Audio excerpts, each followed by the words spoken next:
Oke, kita langsung review ya aplikasinya Rupiah Cepat ini. Di sini ada 3 menu ya teman-teman. Ada rumah, aktivitas, dan saya. Kita pencet satu persatu ya teman-teman. Di aktivitas ini seperti biasa ini adalah promo-promo ya. Kalau di aplikasi pinjol legal itu ada banyak promo-promo gitu kan. Jadi semakin banyak kita mengumpulkan poin, maka poin-poinnya dapat ditukarkan dengan hadiah seperti handphone dan lain sebagainya. Jadi seperti itu. Itulah ciri khas dari aplikasi pinjol legal. Mereka memberikan promo-promo menarik sehingga debiturnya bersemangat untuk terus meminjam. Jadi seperti itu. Oke, kita lanjut ke menu yang satunya lagi yaitu rumah.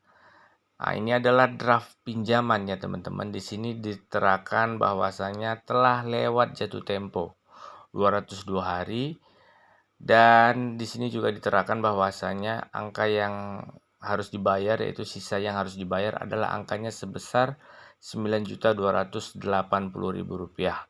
Tanggal pembayaran kembalinya itu 22 bulan 4 tahun 2021.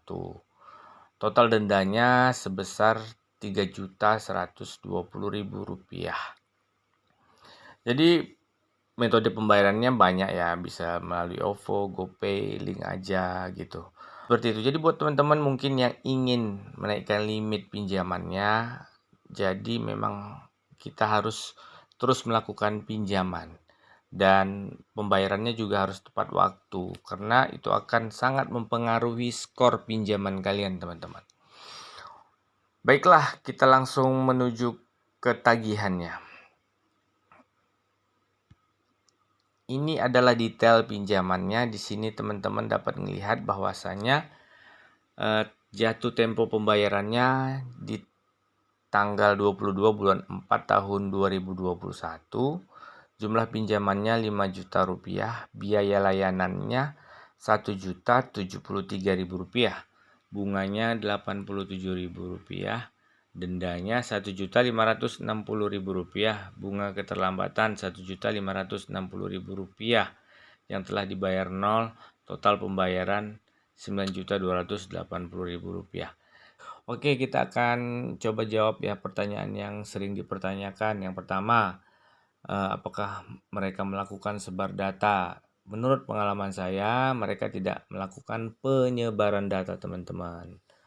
Mereka hanya menagihkan kepada kita dan juga menghubungi kontak darurat. Menghubungi kontak darurat itu pun yang kita daftarkan. Jadi seperti itu, teman-teman. Juga banyak juga pertanyaannya, apakah mereka menagih-nagihkan kepada si kontak darurat? Tidak. Ini menurut pengalaman saya juga mereka tidak melakukan penagihan kepada kontak darurat. Hanya saja mereka mempertanyakan status ya si debitur yang gagal bayar, dan menginformasikan kepada si kontak darurat untuk segera melakukan pembayaran. Itu dia teman-teman. Terus juga banyak pertanyaan, apakah melakukan sebar data ataupun fitnah, mempermalukan? Tidak teman-teman. Menurut pengalaman saya juga tidak seperti itu. Banyak juga pertanyaan terkait DC lapangan. DC lapangan saya informasikan juga kepada teman-teman, dengan keterlambatan sekian ratus hari ya, 200 hari lebih, sampai dengan saat ini tidak ada satupun DC lapangan yang datang. Jadi mereka hanya ngancem-ngancem aja gitu. Jadi bukan di sini saya ingin menantangin ya, enggak. Jadi saya cuma informasikan kepada teman-teman apa adanya informasi yang sebenarnya. Jadi begitu teman-teman ya. Jadi kalau memang teman-teman hari ini masih banyak yang ketakutan ataupun panik karena masih gagal bayar di aplikasi pinjol, berulang-ulang saya katakan di setiap video, jangan ragu untuk melakukan stop bayar dulu. Karena memang kalau kalian paksakan di saat memang kalian belum punya uang, apalagi sampai menggunakan metode gali kubur tutup kubur, gali lubang tutup lubang, itu tidak akan menyelesaikan permasalahan kalian. Jadi lebih baik kita menata hidup saja dulu, fokus kepada pekerjaan. Jadi nanti kalau udah ada uangnya, udah banyak uangnya, silakan dibayarkan. Mau bayar bunganya, kayak mau bayar pokok dan bunga terserah. Nego pokok, maksudnya nego bunga terserah. Tapi yang pasti nanti kalau sudah ada uangnya langsung kita bayar. kita niatkan saja di dalam hati bahwa nanti kita akan lakukan pembayaran.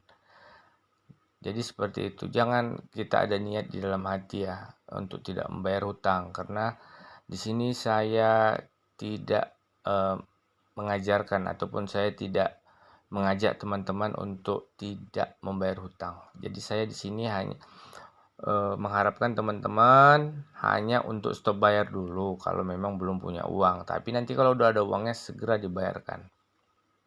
Karena apapun ceritanya, hutang tetaplah hutang dan harus kita bayar.